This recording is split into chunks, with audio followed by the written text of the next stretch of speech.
नमस्कार। जय साथियों इस बार नरेंद्र मोदी जी यानी बीजेपी को सरकार को ये लगता है कि इस बार का चुनाव जो है खूब हम माहौल बना के या इस बार का चुनाव हम 400 सीटों से जीत रहे हैं।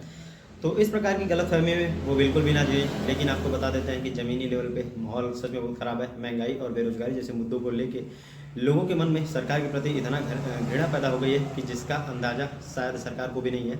और जो लोग दावा करते हैं कि इस बार हम 400 सीटों लेके आ रहे हैं, लेकिन उसकी रियलिटी बहुत ही अलग है। सरकार शायद कल्पना भी नहीं कर सकती कि आने वाले इस चुनाव में या 2024 के लोकसभा चुनाव में स्थिति कितनी दयनीय हो सकती है। भले ही दावा और जुमला बहुत बड़ा बड़ा किया जाता हो, लेकिन उसकी रियलिटी ग्राउंड रियलिटी कितना होती है और वो ज़मीनी पे उनकी योजनाएं कितनी उतर के आती हैं, ये सभी साथी आप लोग समझते होंगे। आपको बता देते हैं, नरेंद्र मोदी जी की सरकार ने 2014 में सत्ता में आने से पहले ये वादा किया था कि हम यूथ को जो है पर ईयर 2 करोड़ रोजगार बना के देंगे। लेकिन हुआ क्या, जो भी रोजगार उत्पन्न में भी होते थे वो भी रोजगार पूरी तरीके से खत्म कर दिए गए। रेलवे से सारी नौकरियां खत्म की गई, विद्युत विभाग से सारी नौकरियां चली गई और जितने भी सेक्टर थे लगभग प्राइवेटाइजेशन का शिकार होते होते लगभग सेक्टर्स की नौकरियां पूरी तरीके से जा चुकी हैं। और अभी का करंट डाटा सरकार के जरिए ही ये डाटा निकला है और बताया ये गया है कि इस टाइम भारत देश में 3 में से 2 युवा बेरोजगार हैं, जो कि पूरी तरीके से ग्रेजुएट हैं या पोस्ट ग्रेजुएट हैं। ये सरकारी आंकड़ा है। और 100 में से लगभग 70% ऐसे लोग हैं जो पूरी तरीके से नौकरी पाने में सक्षम नहीं है।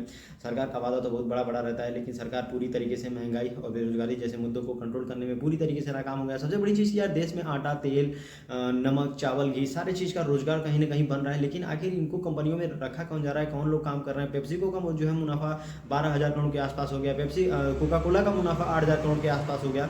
तो यार आखिर ये लोग इतना पैसा बना रहे हैं, फिर नौकरियां लोगों को मिल क्यों नहीं रही हैं। हम दावा करते हैं कि हमारे पास जो है हम 5th इकोनॉमी बनने वाले हैं, 5 ट्रिलियन की इकोनॉमी हम कुछ दिन में पालेंगे। लेकिन 5 ट्रिलियन की इकोनॉमी में हमारे देश के यूथ को क्या मिल रहा है, हमारे लोगों को स्थिति ये है कि 12,000 रुपया मिलना भी दूभर हो गया है। सरकारें दावा चाहे जितना भी कर लेती हैं, लेकिन सैड रियलिटी यही है कि आज हर एक बच्चा ठोकर खाने को मजबूर है और सरकार इन सब चीज़ों में दावा नहीं दे रही है। इस बार कहीं ना कहीं हमारी जिम्मेदारी बनती है कि सरकार को इन सब मुद्दों पर, किसानों के, नौजवानों पर और कहीं ना कहीं इन और बेरोजगार युवाओं के मुद्दे पर पूरी तरीके से सरकार को उसके समझ में आना चाहिए। अपने वोटिंग के जरिए आप सभी की इन सब मुद्दों पर राय क्या है, कमेंट सेक्शन जरूर बताएं।